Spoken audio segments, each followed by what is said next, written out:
Good evening, ladies and gentlemen, and all you others out there. You are live on the Unhinged Podcast with Coach and Tom, where we be doing that bullshit. I, of course, am Tom, and to my left, your right, is my co-host, Coach. Hello, everyone. Coach, you want to kick us off with the intro notes? Sure. People listened to last episode, and it seemed like a bunch of people had a lot of different questions about, the podcast itself, who Tom was, who he is as a person. Some people even asked, who I was, and a bit more about my history. So we kind of figured that tonight's episode would be your introduction to the new guys in town, basically, or the new guys in Southeast Texas, however you want to put that. So for tonight, we're going to have a couple new segments. We're going to be doing a couple interviews with each other, and then we'll see what else happens, what else we can surprise you with. Yeah, that sounds good to me. If you give me a second, I'm going to join the Reagan administration here as soon as I figure out how to open this can. For those of you not in the know, I'm putting in a Zyn pouch. He's struggling with a can. At least it's a can and not my feet. I'd rather struggle with my feet, to be honest. At least I can manage that. A little bit less embarrassing. You're right. Yeah, at least I can manage that. All right, so let's dive right into it. Why don't we go ahead and get some of the questions that the audience had about me knocked out, and then we'll see where we can go from there. Oh Lord, he brought whole ass notes. He wrote them down. This is gonna be fun. All right. So some of the questions that we had, well, there were a few, but I also thought of my own. Biggest one is, who are you? Where did you grow up? And how did that affect who you became? Well, so for those of you who don't know, my name is Tom Hope. I'm a stand-up comedian, and I was born on a military base in Biloxi, Mississippi. So I've been on military health care from cradle to grave. Well, not grave yet, but, that toaster's sitting next to the bathtub nightly. So I grew up kind of all over the place. My foundational years were spent living in Ramstein, Germany, and then in Central Appalachia in Tennessee, North Carolina. Right around six and a half-ish, I moved to Southeast Texas. And the way that went down is I was having a lot of problems with my stepbrother, my stepmother, just general evil stepmother type deal. So I asked to go live with my mom. And at the time, my mother was in her hometown of Kansas City. Well, she got her taxes back, busted out a map of the United States, and said, "Where do you want to go? We can go anywhere." For those of you wondering how that's possible, this was the early 90s when money still mattered. So we picked Destin, Florida, and we loaded up her little Datsun, and we turned that bastard south. And the car broke down in Orange County, Texas, where we stopped for her to visit a friend of hers. The friend was a husband of a service member that was friends with my parents when we were stationed in Germany. Grew up, split my time between two little towns, Bridge City and Orange, which are two very, very different towns. Bridge City is very much kind of affluent, kind of Friday Night Lights feel. It's the entire town shuts down on Friday nights for football games, and a real tight community. But I was kind of the poor kid, so it really didn't fit. And my freshman year, we moved to West Orange Stark, which was an incredible culture shock for me. The community around athletics was different, which was a big part of my life. Around band was different, another big part of my life. I had recently gotten my brother back into my life. He'd come to live with us right around the summer of my 7th grade. I think it was his 9th grade year. And we moved to Orange, and that really shaped who I am, because I grew up poor. Trailer house with the floor falling in, all the way into the single mother 2-bedroom apartment that we all know and love, to a house that was actually in the Cove in Orange, which is not the worst neighborhood, but far from the best. Definitely not the worst. Definitely not the best either, though. No. It was sort of a gangbanger middle ground, which is weird to say about a small town in Texas, but it's definitely in the heat of the night, Yep. Small town, big city problems. Yep. So from there, I ran off. I joined the Army, and I spent, last 20 some odd years of my life serving this nation in various capacities. You say you're a comedian. What have you learned while being a comedian that you would pass on to someone just starting? Don't be afraid of it. Go to the open mics. You write down what you can. Go to the open mics. Get in front of a microphone. You'll either love it or hate it. Well, I can't say you'll either love it or hate it. I mean, but I have yet to meet anybody who's tried their hand at comedy that didn't enjoy some capacity of it. You'll face fears that you didn't know you had. You'll discover an inner voice that you didn't know you had. I got bullied into comedy, actually. I don't know if you have a question regarding how I got started, so I'm going to go ahead and jump right into that. So I was in Laredo, part of Operation Lone Star, the Texas border mission that's been going on for these last couple of years. And I had just broken up. Well, my girlfriend at the time and I had just broken up, and I went with all the lieutenants in my section. I was the only non-commissioned officer. I was the only enlisted person in the section.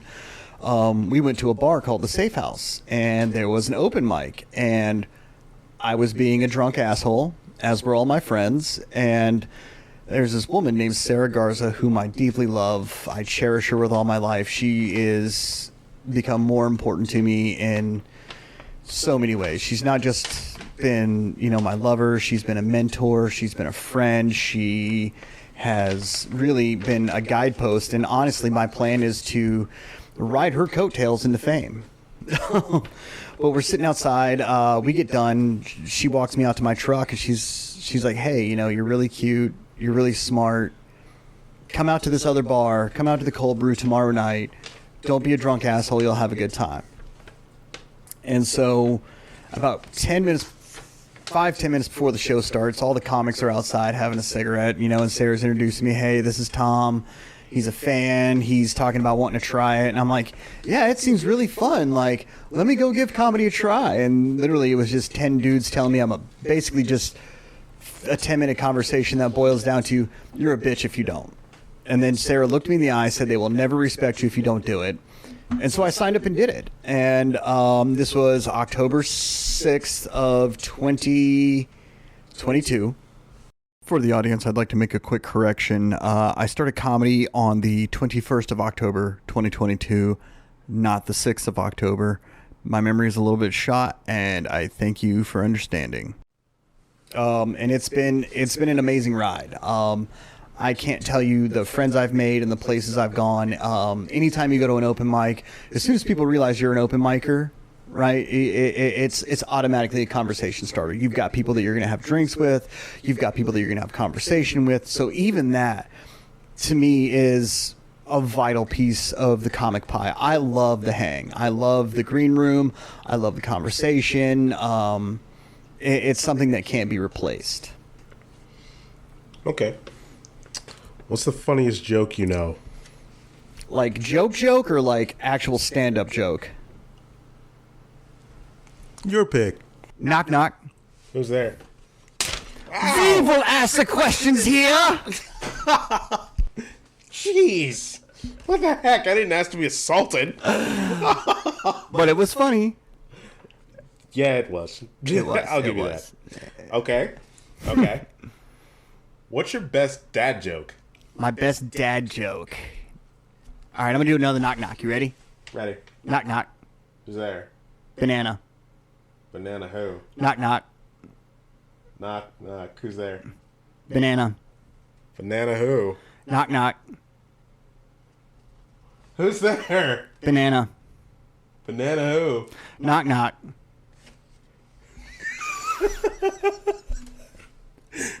Who's there? Orange. Oh, God. Orange who? Orange, you glad I didn't say banana? Hey, you asked. You asked for a dad joke, so I daddest the dad of dad jokes. Oh, my God. Okay. That was just... oldest one in the book. But it's a classic, man. Like, you can't... If you need a dad joke, Orange You Glad just delivers. If anyone's mad at that one, then fine. You can be mad. Just tell me in the comments. I'm not going to read them, but you can tell me in the comments. Tell him in the comments, and I promise I'll screenshot it and get it to him. Anyway. So I don't read the comments. He does not. Anyway. So you served our country, our great country. Funniest memory from the military. Oh, God. This is a dark one, so I apologize to the sensitive in the audience. This is your trigger warning, death. So I was a part of a fire team that was assigned to do Overwatch at the Baghdad Mall, this checkpoint across from the Great Mosque of Saddam, which, if you don't know, was the largest mosque in all of Iraq. We were stationed at the Baghdad Mall, which was across the highway, across one highway, I believe it was Route Swords from the Great Mosque, and then across Vernon, the other side of the checkpoint. So Checkpoint 50 Alpha is a giant spaghetti bowl, like the one in Houston or Dallas. No, it's just the same. The drivers are not any different. So we're sitting there, and it's like our second night on this OP. I've gone up and down these 5 flights of stairs with cases of water and cases of MREs, and at this time I've got an assault pack full of machine gun ammo, and I'm a saw gunner, so I've got 800 of my own rounds going up and down these stairs, and we finally get settled in, and then we see a car coming down the on-ramp. So they're going the wrong way on an on-ramp. And you can hear the Arab party music, so I'm assuming they were shit-faced, right? And it's one dude driving a bongo truck, which is like it's like a little square, it's a K-truck. They're real popular pretty much everywhere in the world but here, which is a crying shame, because I would drive the shit out of one.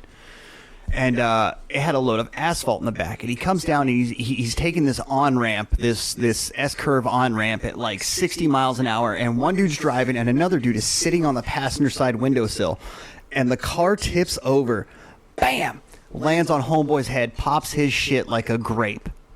All right? When I say pops his shit like a grape, I mean it looked like, you know those videos on TikTok where they're squeezing blackheads? Yeah. Imagine that with brain matter. Oh, jeez. So I told you it's dark, but it turns around. Mm-hmm. All right. So the driver gets out. You see him pop up, and he kind of panics for a second, and then you see him do a quick little prayer, and then homeboy runs off. Little in his little Jerusalem cruiser sandals and man dress, runs off. Comes back with like 4 dudes, right? They flip the truck upright, pull his homeboy's body out of the truck, and at this point we're giggling already. Load the asphalt back up and drive away. Okay, so this is Baghdad circa 2007, so this place is already the Wild West. Right? So we call back to base. We're like, hey, Apache Maine, this is Apache 3-4 Bravo or whatever. I think we were 1-2 Bravo, if I remember correctly, but that's not important. What is important is they call the Iraqi police and the Iraqi coroner, which is 2 Toyota Hilux pickup trucks, one painted white and blue, and the other one painted blue and green. And white and blue is the police, blue and green is the coroner. The coroner is 4 dudes in man jams. They hop out, give it a quick inshallah, grab the dude by his arms and legs, his brain hanging out, dragging the ground, and they are trying to huck this dude's body up in the bed of this truck. All right? So if you could imagine, like, the Three Stooges meets Death and Destruction. And telling the story now, I just now realized how dark that really is. Oh my gosh. And now you know why my therapist will never go hungry. I'm telling you, we were laughing for days. I could call somebody up right now and we would still laugh at that. Okay. What's an insult that you've received that you're proud of? That I am proud of. So I'm very self-conscious. So this is a weird one. Okay. For me, it's any insult that I get from my brothers, and not to diminish our relationship, Coach, but like my brothers that I serve with, I have one really good friend. His name is Giovanni Macaulay. Shout out, you Gollum looking fuck. His favorite insult to me is you fur-footed fuck, referring to me as a hobbit. All right. I've gotten that one. I've gotten El Sancho Real calling me a giant whore. Okay. Which I stand on that one. I will sit here with 10 toes in the dirt and tell you. 10 toes down on that one. Were it not for Sarah, I would absolutely be the biggest slut known to man. And I think that might be the fresh haircut and beard trim talking. All right. But I'm looking fresh, damn it. All right. I would be the biggest slut. So those are probably my two favorite insults. Okay. If you could heal the divide in the country, how would you do it? How much free reign do I have with this? I don't see any restriction. I would take political thought leaders in America, and I would sit them all in a dark room, put on some lo-fi music, and just pump pot smoke into the room until they figured their shit out. Okay, so what I've noticed is in our country, the greatest divide is artificial.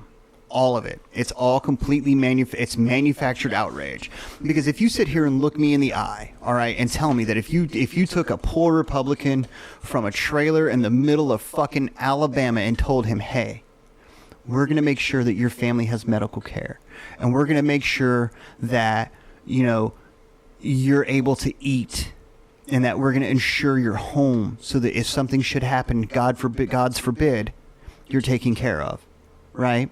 And then you take the biggest fucking blue hair liberal, the screechiest of screechy Austin rioters. By the way, that's my favorite thing in the world about the National Guard is riot season in Austin.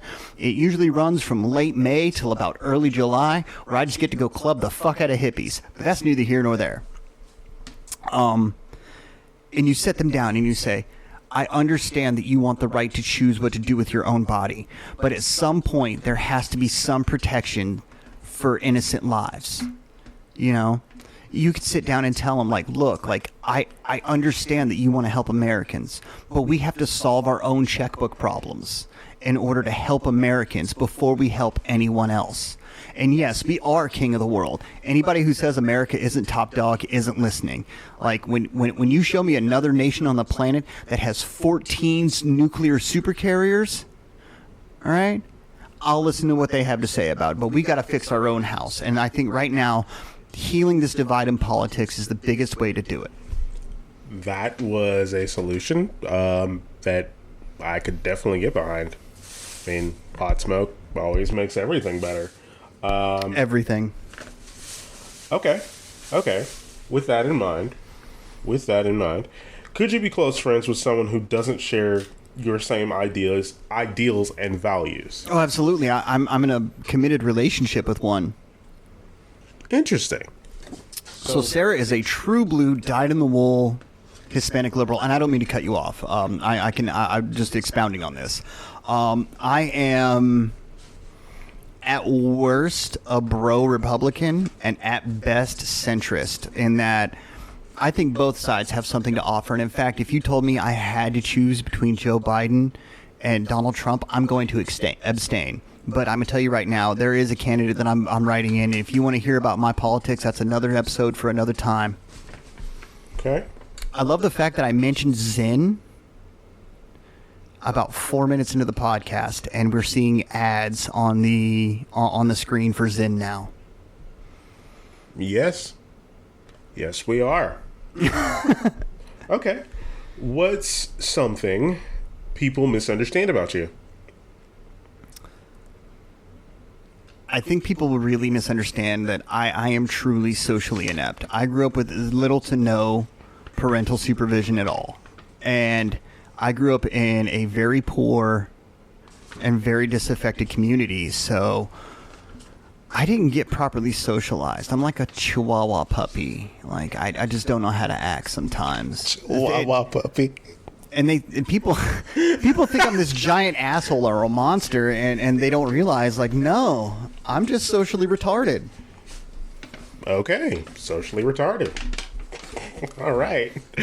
You never know the shit that's going to come out of my mouth. What's something people would be surprised to know about you? I'm a pretty open book, I think. There's really not a whole lot of surprises. I read at face value, but I think the biggest thing that people would be surprised to know about me is that despite my streetish ways, deep down, I just want to be loved, and I want to love people, and I want to, I want a happy home and a wife and kids and all that, despite my aspirations to entertainment. Okay. So you mentioned like your family and everything and the people that you served with. So how do you define friendship? How do you make new ones? And what do you look for in a healthy friendship? The blood of the covenant is thicker than the water of the womb. That is not only the actual way that blood is thicker than water, it was meant to be said, it also fully informs how I form friendships. I honestly, most of my friendships are formed through trauma bonds created by the United States government. That's called military service. Mm-hmm. But when I'm evaluating someone as to whether or not I want to be friends with them, I got to click. Like, the vibe has to be right. The vibe has to be right. If I meet you and it's just, there's something telling me that I shouldn't spend my time with you, I'm going to listen, because my advisor is my gut and it's never been wrong. Okay.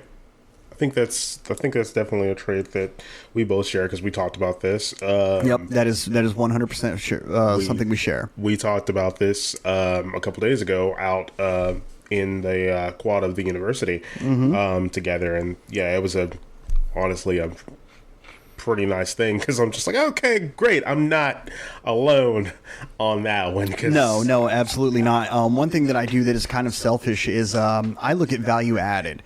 What value are you adding to my life? That applies to relationships, that applies to friendships, that applies to casual acquaintances.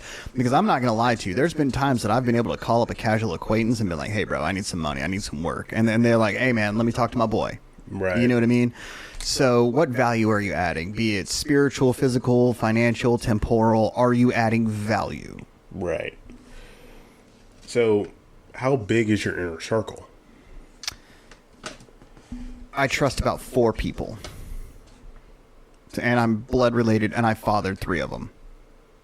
I don't think I remember you telling me you only had like 4 friends. Yeah. Or you might have said that on the podcast before. I think I said that during episode 0, but in reality, I have a good solid fistful of people that I could truly call friends, dudes that I could call up right now. But I know that if I called them right now, they're gonna answer. Right. They're gonna answer. And that's my friends. Anybody else is a casual acquaintance, and there's nothing wrong with that. Right. But I'm not going to count on you like that. Exactly. Because I can tell you from experience, I've been burned. So, yeah, watch who you trust like that. I heard it said on a podcast somewhere, I couldn't tell you where, and it sounds super dramatic and kind of fake and phony, but I think it's true, and your circle is your future. Definitely. If you could time travel and advise your 16-year-old self, what would you tell him? I don't think I'd tell myself anything. I think it'd just be on sight. I would just beat the fuck out of myself. Okay, I'm going to need you to expand on that one. Okay, so when I was 16, I was flirting with making myself a father, all the while failing school, addicted to drugs, partying my face off. I definitely would have taken my academics more seriously. I would really tell myself, take this seriously, because this is the foundation for your life. I didn't do that, and I ended up in a war. Do you have a life motto that you live by now because of that? No. I honestly, even at 40 years old, I'm chasing the dopamine. Okay. So what are 5 rules that you live by? Never waste a hard on, never trust a fart. That's 1 and 2. Okay. Don't trust any man with your woman. All right. Fair enough. And it's not a hit on men or women. It's just men and women are men and women. Watch your money, because that's your bottom dollar is your bottom line. And any trade is made on your name. All right. Anything I say or put out in the ether, I'm going to have to stand on at some point because it's 2024. Since you served, what's the favorite place you've traveled to? South Korea. Okay. South Korea. Seoul is the hub through which all of Asia runs. And it's either Seoul or Tokyo. And I've been to both.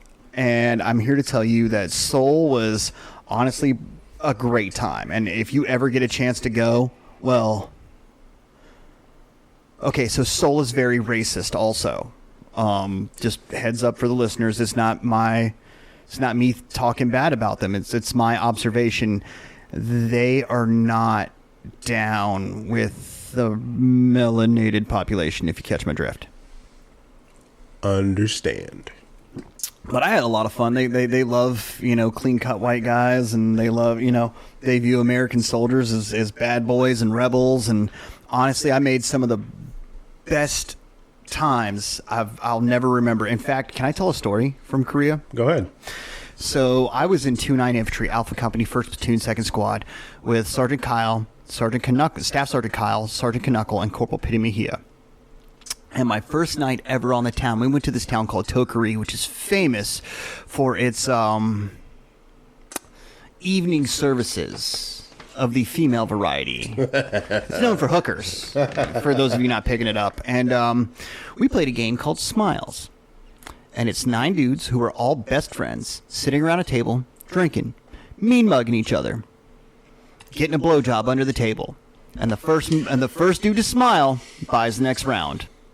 That's why I liked South Korea so much, because at that time and in that age of my life, the party was immaculate. Okay. What advice? Okay, hold on. I got it. Oh, God. I couldn't keep it together. I'm sorry. I couldn't keep it together. I'm sorry. I had to mute my mic for that one. My brain just... Okay. I'm going to add about a minute to this. So... God, I lost my place. It's okay. Since we're doing this thing together, are there any topics that are off limits for you? Not really. I think there are going to be topics that come up that are going to be have to be handled with extreme care. But I'm here for those topics. Like I have some wild ideas that I'm going to discuss off air with you because I think they're going to be incredibly informative. But it's going to take a lot more resources than what we have. So these are future problems. Yeah, future problems for future us. Yes. Handle. So you hear that, future Tom? Fuck you. Let's see. What advice, and since I'm winding down on the end of my time limit for your interview, I got about 5 minutes. All right, hit me with it. What advice would you give the people who are listening who struggle with breaking away and becoming their true selves? Kill it. Whatever it is, kill it. You have to kill who you are to become who you were meant to be. I didn't realize who I was or what I really wanted until I had destroyed literally my entire life. I had it all. I had the wife, kids, house, land, job, everything. And then I lost my job and I ran off to go chase orders in the National Guard, and I ended up cheating and getting caught and admitting to it and realizing like that wasn't the life I wanted. I did not want an ordinary life. And then I discovered comedy, and it's been either an uphill climb or a downward spiral, whichever way you look at it. And either way, I'm having fun. Okay. To kind of give it a little bit of a lighter note, what's the strangest food combination that you enjoy that others might find odd? Well, I'm autistic, so I don't really do weird food. But yeah, I don't know, man. That's something I'd have to think about. Okay. I can tell you right now, though, one that I'll share that's just fucking weird. My 11-year-old likes ketchup on Fritos. Ketchup on... Why? You know what? I've been asking myself that since she was born. And then, my youngest puts ranch on everything. He Frank Red Hots with ranch. I've seen that boy put ranch on spaghetti and house it. What? Yeah, exactly. The autismo in me is like negative, Ghost Rider. That would give me texture issues. Yeah. Nope. Go-to comfort food. Oh, traditional ramen. Traditional ramen. Pork tonkatsu ramen. Every time. Give me a big old bowl of noodles, and it makes the happy voices loud and the sad voices quiet. Have you ever been to the ramen place here in town? No. We will need to go to that. Okay. Okay, and last one I'm going to throw at you. Any book recommendations for the listeners? Yes. I'm going to, for those of you interested in the military side of things, I'm going to recommend On Infantry by Sharp. And then I'm going to, for the more spiritually minded among us, I'm going to recommend The Sacred Mushroom and the Cross, which I'm currently reading right now. All right, and with that, I'm going to go ahead and call it a break. We'll be right back with more fun for you. Stay tuned. And we're back. Alrighty, everybody, welcome back. Would you want to? Let's go ahead and let's start knocking out this. We're going to start our new segment, and it's called Stupid News and Review. And today, from the New York Post, we bring you the headline: Cam Newton money talk started Youth 7-on-7 tournament brawl from Top Shelf Coaches. This is brought to you by the New York Post. The trash talk got a little too personal between Cam Newton and two Top Shelf Performance TSP coaches before a brawl broke out at a youth 7-on-7 football game in Atlanta on Sunday. Stop right there. That alone right there. Number one, it's Atlanta, which if anybody has been to Atlanta will know that is not the place to run your mouth. All right? I have never had my ass whooped like I did in Atlanta. Twice, actually. Damn it, Coach. Damn it, Coach. It's fine. Oh. Newton, a former NFL MVP quarterback, you think, made headlines in social media videos showed him involved in a physical altercation of the tournament between his brothers TJ and Steph Brown of TSP, who shared their recollection of the incident. After TSP defeated Cam Newton's C1N and sat on Saturday in a heated match, TJ told Fox News Digital that things escalated during an exchange with Newton in the parking lot the next day. Now, what they don't show, or what the story doesn't tell you, is that this started out as Cam Newton fighting two dudes and devolved into a fucking brawl. I mean, this was a riot. It was 1v50 and Cam Newton won. He put the bricks on him. Interesting. Oh, it was fantastic. Cam Newton led Auburn to a natty with one O-lineman that started in the NFL game and no one else recording an NFL reception, rush attempt, or pass attempt. He used to be a one-man army, so you are Delulu, which means delusional for the less melanated in the crowd, if you thought some guy jumping him was going to phase him.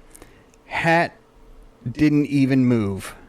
The man kept his hat. Actually, I saw the video. The man never even lost his hat, which if you see it from the picture, I wish you all could see it.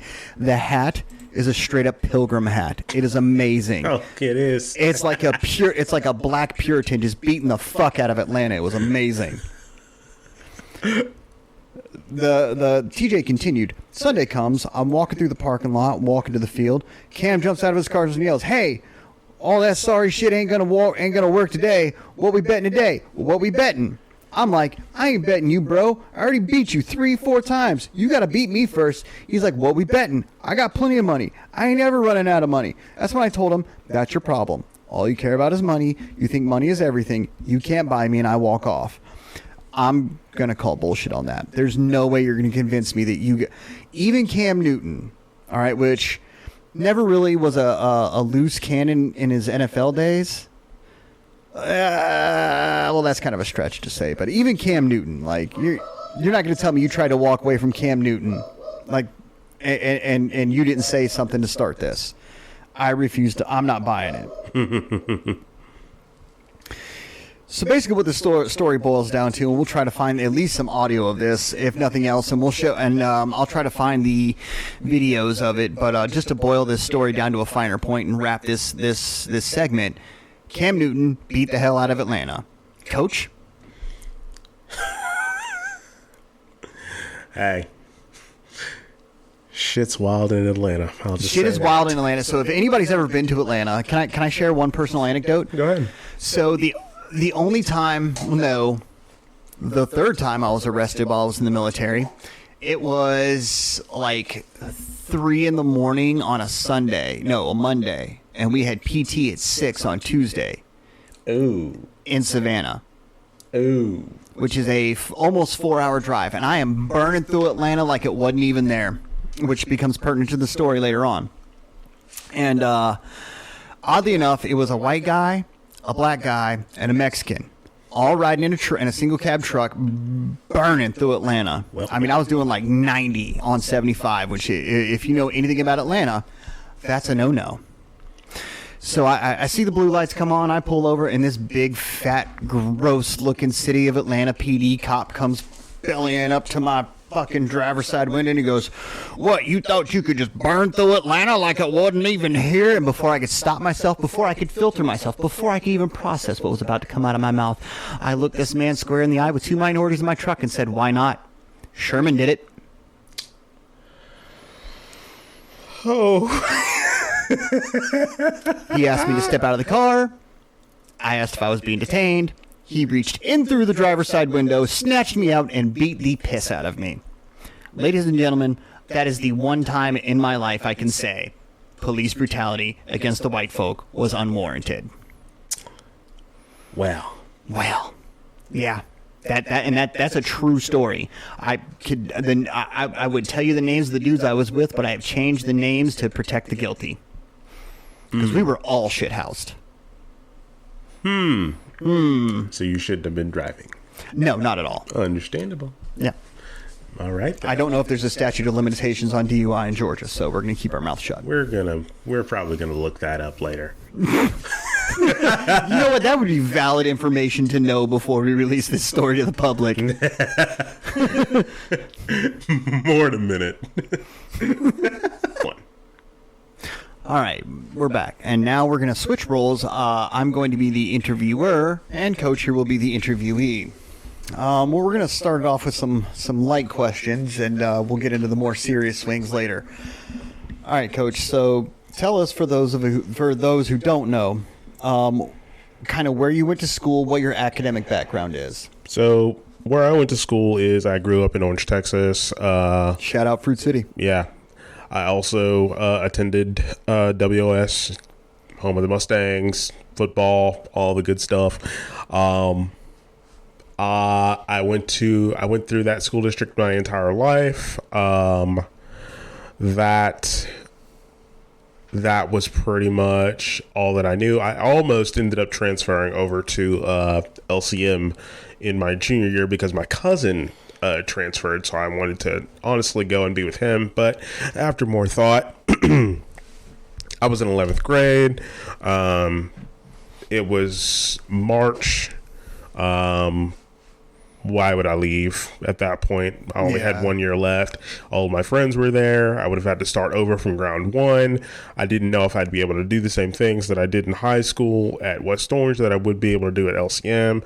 So that was my determining factor. I just stayed right where I was. As far as my academic background, well, college happened because it had to.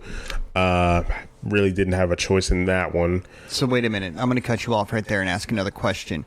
Why did college have to happen? College had to happen because I couldn't go into the military and I couldn't do anything else physical. Okay. That squares that up. That'll lead to my next question. Continue, please. Okay. So college happened. Went to school because I had to get a bachelor's degree in something, anything whatsoever, just so that after I left the place, I could get a job. And what degree did you get? Communication. Bachelor's of Science in Communication, emphasis of broadcasting, which means I'm actually utilizing my degree right now. What did you want to do with it? I wanted at the time to become a radio DJ because once I got into one of my audio courses, I figured out, I'm not really cut out for TV, but I like radio because it was a lot easier than TV. The editing editing audio is a lot easier than editing video, because you have to be very, very precise when it comes to video. With audio, you have a little more wiggle room with fade ins, fade outs. You can do a lot of different things with audio than you can video, and I just liked it overall better. And plus, with the control panel being right in front of me, I can handle all that myself without having to worry about having to depend on others to set up camera shots and stuff like that. With the control board sitting right in front of me, I can fade in, fade out, turn things on, turn things off without any further assistance. Okay, that makes sense. So, when you got your degree, well, actually, I'll lead in with another question. Tell us a little bit more about your professional life. How did that evolve from college to where you are now? I had all the contacts in the world at the university that I went to, and I just said, you know what? Instead of trying to work at a call center, instead of trying to get out of or get far away from the place that I've spent 5 years at and gotten to know all these different people and all these different people from different backgrounds, why not just have my very first job at the very place that I graduated from school? And I started at the university about 11 months after I graduated, not a full year yet, in the Office of Financial Aid. Now, I will say working in financial aid at a university is not for the weak. You are... Well, I won't say that you are in control of people's money. You are just one of the people in front of people's money. So you had better be ready, which thanks to college and high school athletics, I was. You better be ready for people who will come at you and blow up to you like they're going to absolutely destroy your face. People will cuss you out. People have no care for who they're talking to over the phone. Over the phone, they will say whatever they want when they want. So working in financial aid, did that for 2 years and then switched over to the academic advising side of things and just took off from there. And I just have not looked back. Now, I do plan on most likely staying in higher education and retiring from it. But radio still on the table, still possible for me. So I'm not closing that door exactly. I'm not closing any possible doors, to be honest. Whatever comes for me, I'm down to do it as long as I can do the job. So then you mentioned athletics. What was your involvement in high school and college athletics? Equipment manager. Okay. And that's, you know what, that's often an overlooked aspect of it. That's, providing that team to which you're assigned or which you work with, that service and support is a very thankless and overlooked position. Can you tell us how that shaped you and how that shaped your perception of the world? Especially, let me color that a little bit. So for those who don't know, Coach does have cerebral palsy. And so my question to you, Coach, is with that in mind, how did your time as an equipment manager and a team manager affect your perception of athletics and life? So it honestly helped a lot more than people would think, because before that, I didn't have any kind of confidence, really. I had problems with standing up for myself and just finding where I fit in and where I belong.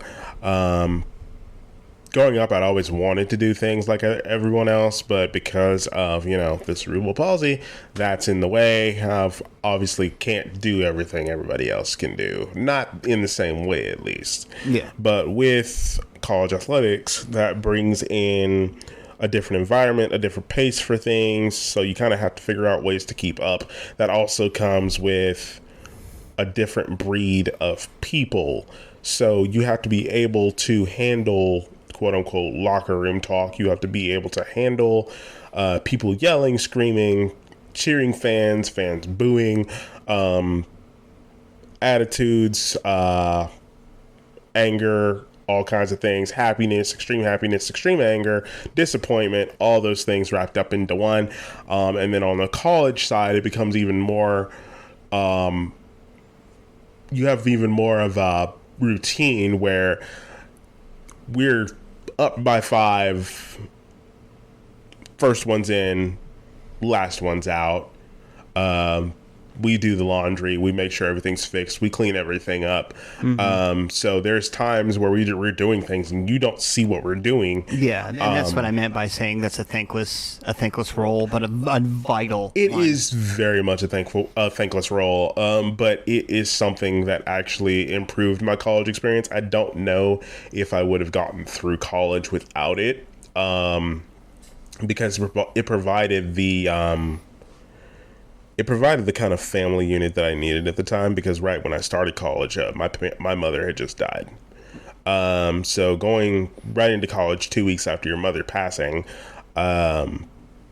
it's not the easiest thing in the world. I was honestly contemplating quitting, and just holding out for another semester. But then if I had done that, I never would have gone. I know I wouldn't have. But it gave me that family unit that I needed. It gave me the push that I needed. It pushed me outside of my comfort zone a lot. And I want to say it made me a better and tougher person, because with a lot of the things that I have to endure now, and especially in my professional job, people, talking to me any kind of way, shape, form, or fashion, I have a better control over my patience and my anger. Yeah. To where I don't bite those hooks and things as much as I used to. Yeah.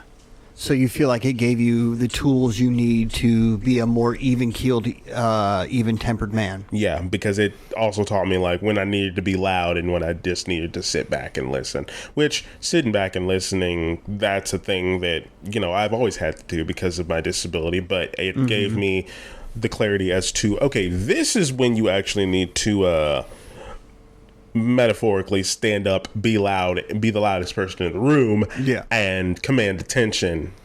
And there's definitely a time and place for that. Definitely. And just because, you sit in a wheelchair, you sit in a walker, that doesn't mean you can't command the attention of your peers. You just have to be loud enough and brave enough to do it, which I've done. So Absolutely. So another thing that you and I have in common, launching right into the next question. So with college athletics, with your life, something that you and I have in common is we're both Norse pagan. My coming into this is weird, and we'll get into that on another episode. But how did you come into Norse paganism as a faith, and how has that affected your connection to the community? So how I came into it is I have another friend. His name's Drew. He has been a pagan for a longer time than me. However, like I said in episode 0, I was raised Christian. Left it at 12, left it again at 18. And then after 18, I never looked back. And then around 20, 21 years old, I started questioning things. And then around 22, 23, I finally started asking the questions because I know that when I started asking questions, I was already out of college and working. So I had to have been somewhere between 23 and 24. I started asking questions, and I went to him, and he pretty much started filling me in. Well, the more he told me, the more I fell into it. The more I wanted to read, the more I wanted to see, the more I wanted to do. And I fully committed around the age of 24, somewhere between 24 and 25.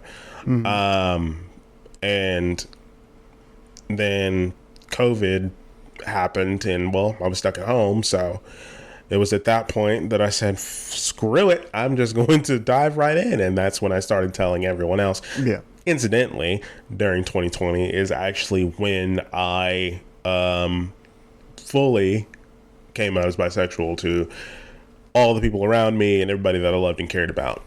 Didn't really hit much didn't hit much negativity on that one. Did hit a little bit. And on the religious side of things, didn't really hit much negativity on that one either. Now, as of late, because I've started posting more about it on my personal social media, people have figured out, and some people have gotten, mad and they have issues, but who cares? 4F. Yeah. Now, how it's helped within the community and how it's shaped me as a person. Within the community, there's really not been much of any change. For me as a person, it's freed me, I would say. Mm-hmm. I'm not so much worried about what happens to me when I die anymore. Mm-hmm. I'm actually able to focus on what I'm doing as I live instead of worrying about what happens when I die. I feel like I'm more able to freely be myself. I don't really have that many restrictions on me anymore, where I feel like, oh goodness, I shouldn't do this because this book tells me that I should not. Yeah. And I really feel like I have actual guidelines as to what to do for certain parts of my life. And liberating, isn't it? Very. So one thing that I found, I'm going to make a quick commentary, and we'll jump back on to the interview, is that I found that through study and through learning, which, by the way, this is the only religion, for those of you considering paganism, this is the only religion that comes with homework. Indeed. There is no gathering. There is no teacher. You might find a goat eye here and there, but that's about it.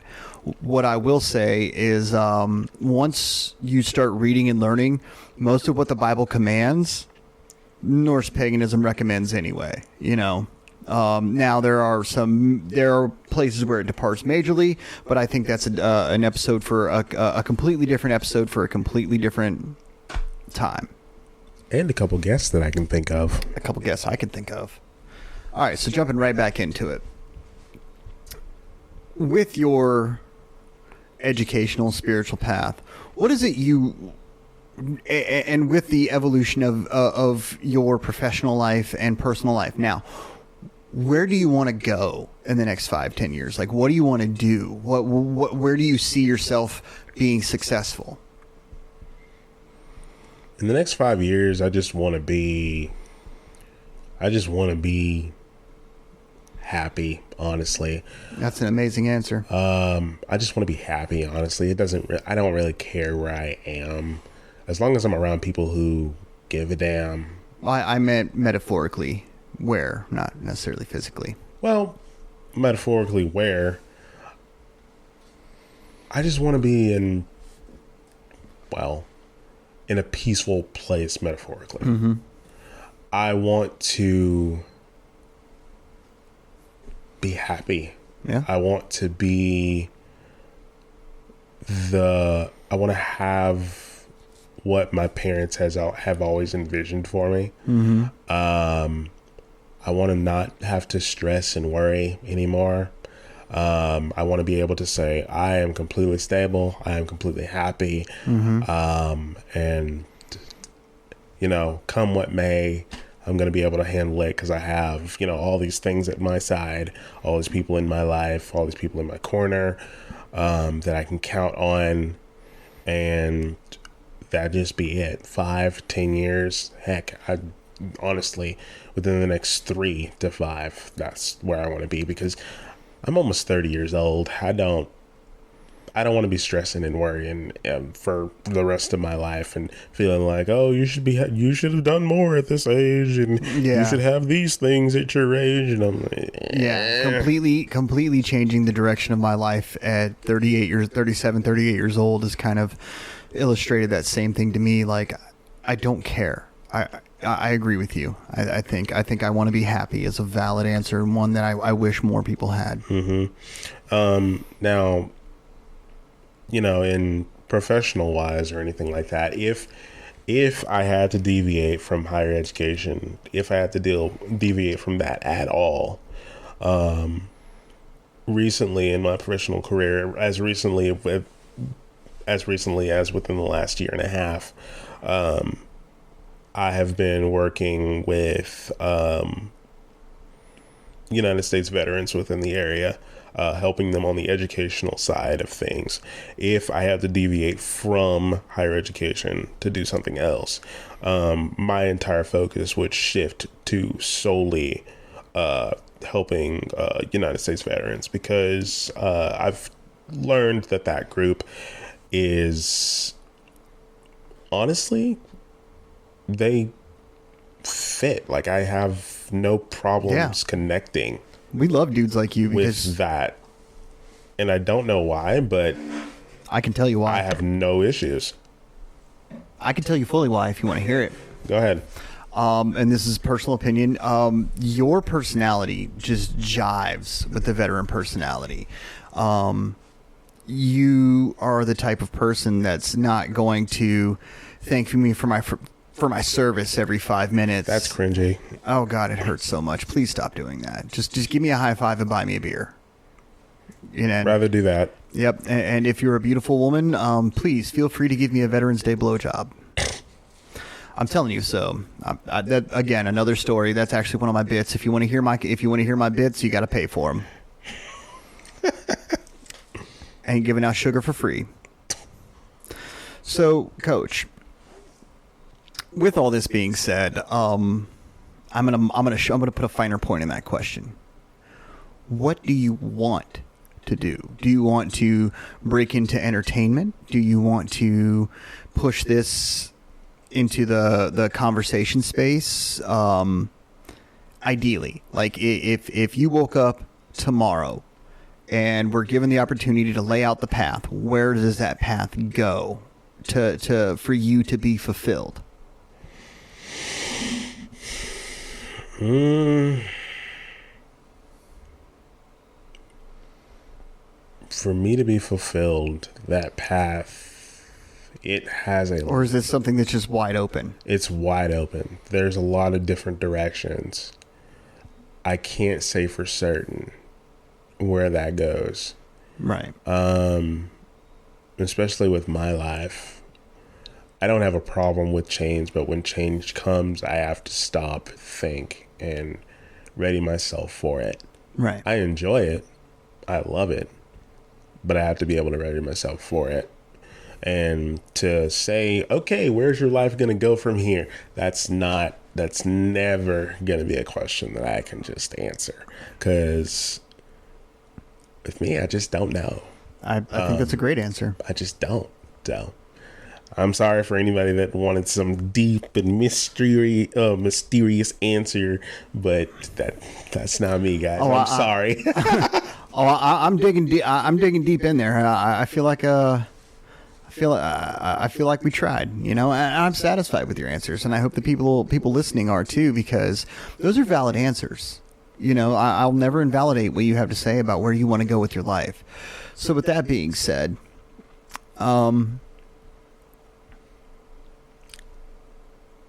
you're sober. Yeah. Like, you don't drink. You don't imbibe any substance. No. And why? So part of it comes from being born. The reason why I'm the way I am is because the person that birthed me used lots and lots of drugs while pregnant. That's why I am totally against people and drug use while pregnant. 100%. I feel like that's one of those universal things that could get hashed out while we're all smoking pot in the Senate chambers. Yeah, and I don't abide by it. I don't like it. That's just one of those things where I am a hard no, and that is because no kid deserves to go through what I went through. Of course. What I am currently going through. I 100% agree with that. The other part of it is that I just don't find any, enjoyment out of it. I find more enjoyment out of watching the people around me have a great time. You know what? I've been the sober guy at the party, and there is a certain joy to it. Yeah, there is a great joy of just watching. Now, I'll have one drink or something like that, but Now, when I drink, it needs to taste like, okay, call me a bitch if you want. I don't care. It needs to taste like fucking strawberries. You know what, bro? I'm right there with you. You know, all these dudes out here like, I drink bourbon and I smoke cigars. Don't get me wrong. I'm not above a good bourbon with a good cigar. It's a beautiful thing. But, bitch, you come out with an Appletini, girl? Yeah. I'm with it. Yep. I'm with it. I will stand right here and tell you, bring me that fruity bitch drink. So I'm with you on that one, Coach. And I will drink an Adios motherfucker. I will drink one. It will. So when you drink, you drink. Yes. You get that one good shot, and you get that one good shot over the bow, and you're good to hook. Yeah, because with an Adios motherfucker, if you make it correctly, it looks like clear blue water and tastes like nothing. And that's what I like. If I can't taste it, then I don't care. All right. So let me ask you this. How do you reconcile that against the usage of substances in many pagan spaces, be it spirit journey, use of mushrooms and ayahuasca and a few other substances that are common within our community, and also the heavy use of mead and wine in ceremony? Now, mead and wine for ceremony purposes, I will drink that. Okay. I will always drink that. Never turn down the past horn. No. You never turn down the past horn. That's actually one of my rules. You'd never turn down the past horn. If I can do it, you can do it. Exactly. Now, the use of these substances for spirit journeys and things, I just don't. That's just me. So what I'm hearing is I have a built-in trip sitter. Sure. Absolutely. Of course.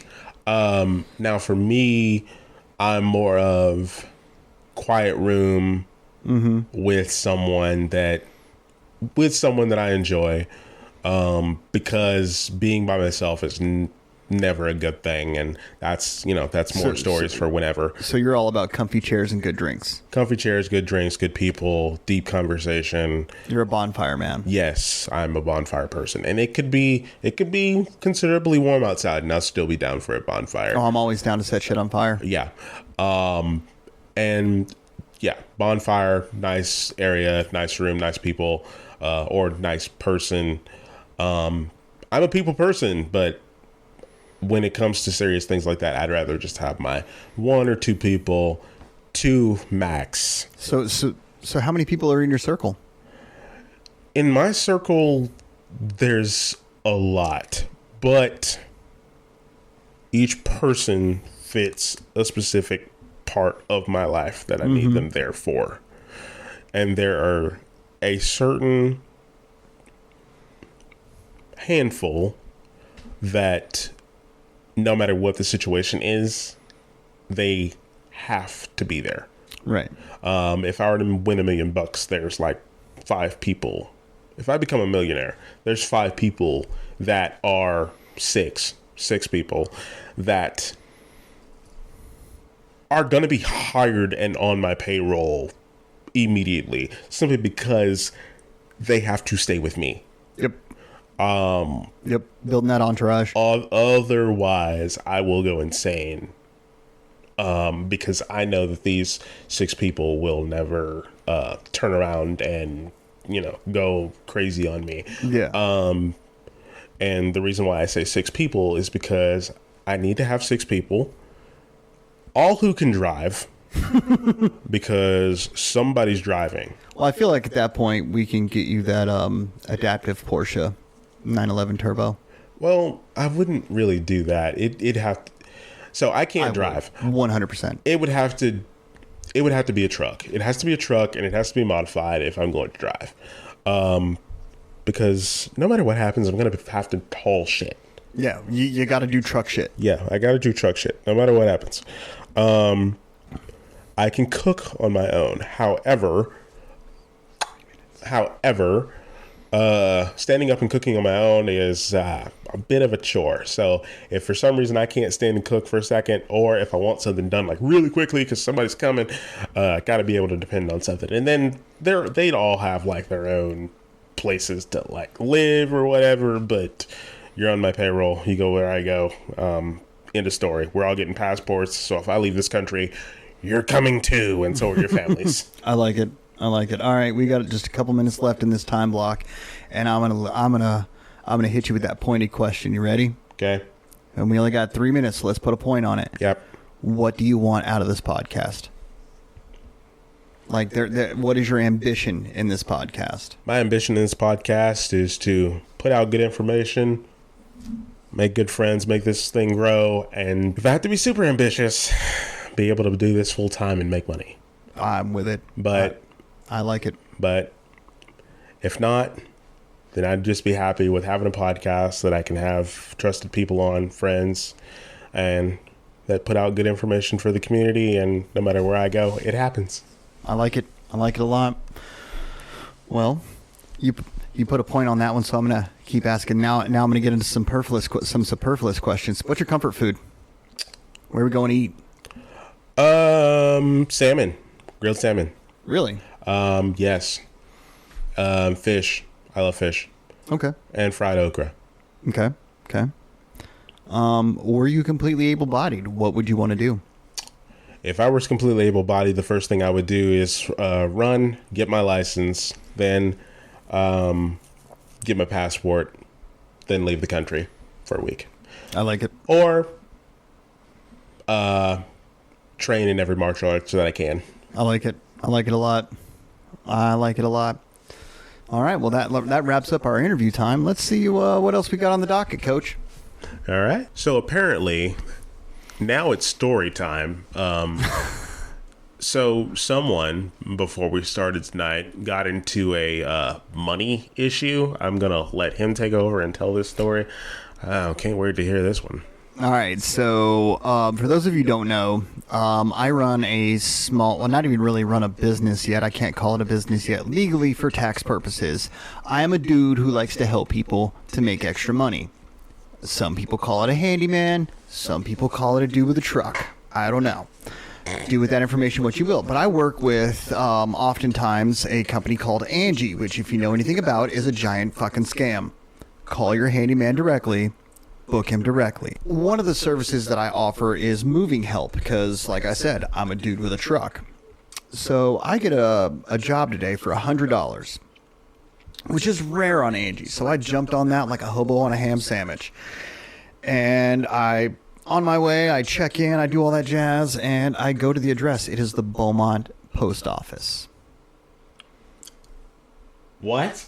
Yeah, the Beaumont Post Office right there on Dowling. What? Yeah. So I'm sitting there, and I call the customer, Miss Megan, who is actually just a very deeply Indian accented fellow on a Google Voice number.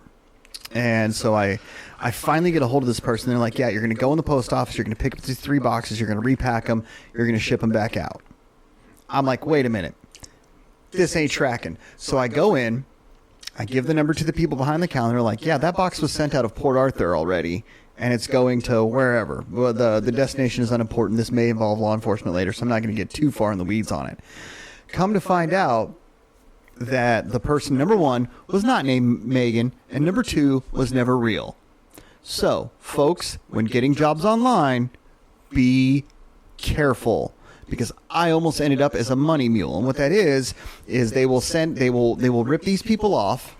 And all those gift cards and everything that they try to get you to buy to keep from going to prison because the CIA is tracking your internet history. Yeah, that money gets sent and converted into cash. Cash money is in dollar bills, which is then picked up by a less than scurrious person and is sent through the mail. And then often people like me who work on the gig economy will pick this up and to get tasked to send it off again. My sincere hope is that it was a money laundering scheme so that I could open all 3 boxes, take the money, throw everything away, and report it to law enforcement. There were no boxes. I am still broke. Boo for me. Well, ain't that a kick in the ass? Well, wouldn't you love a chance to rip off a scammer and make a bunch of money at the same time? Oh, definitely. I would eat that up. Oh, yeah, dude. Dude, we'd have been doing this live from the Pho House. This would have been a live broadcast brought to you by some dude in Mumbai, but no. Any extra money would help me pay off some things. So, yeah, I dream about doing stuff like that. I wouldn't have told this story on the air, that's for sure. Oh, boy. Yeah. Gotta love scams. I know, right? You gotta love it. So I have another job for $100 again tomorrow. Oh, wow. Actually, let me see where this address is. I'm gonna look at my app right now. Yeah, you kind of need to check that before you do that. Oh, I'm still gonna do it. I'm still gonna show up, and then whenever I show up and it's a scam, I'm gonna complain to Angie and get my money. Oh, okay. I still got paid. I got my $100. Okay, that's good, because I was wondering if you got paid from that. Moving help, $100. Looks like it's the same thing. Yep, you're gonna get scammed. I'm not gonna get scammed. I'm not gonna get scammed at all. I'm gonna show up. I'm gonna report it to the Post Office Inspector General. I'm gonna report it to Angie, get my $100, and then I'm going to the show. All right, then. Yeah. I have much better things to do with my time. I'm going to take advantage of mega corporations and scammers every chance I get. Why? Because fuck them hoes. Good reasoning. Yeah, I mean, I think so. You know, I'm not so leftist that I believe that all corporations should burn, but I am just leftist enough to tell you that it should all reach back to one person. There should be a dude for me to sit in a chair across from a couple of feds and say, explain yourself. But we can't. Because Citizens United said that they are people too. Mm-hmm. That's why all that money is in your politics, folks. So, Coach, what do we got going on in the community over this weekend? Let's see. Over this weekend, on Saturday from 10 a.m. to 2, let's see. The local VFW in Nederland, Texas, VFW Post 4820, is hosting a link sale from 10 a.m. to 2 at First Baptist Church in Nederland, Texas. All proceeds, I believe, go back to the VFW to help them with purchasing and any things that they might need. It's being held by my good friend, Andy Arnold. So go out there, support him, buy some links, buy some food, and just support a great cause. Let's see. I got anything else this weekend? No, not that I can see. Tom, anything else? Well, this is my weekend with my children, so no, not much else going on this weekend. Yep. And so it looks like this weekend, and then we have next week, and then spring break is the week after that. So Alrighty, folks. So, as you know, this has been Unhinged with Coach and Tom. Feel free to let us know what you think in the show notes. Somebody's going to read them. It won't be me. Actually, I'm going to leave this one off with a question.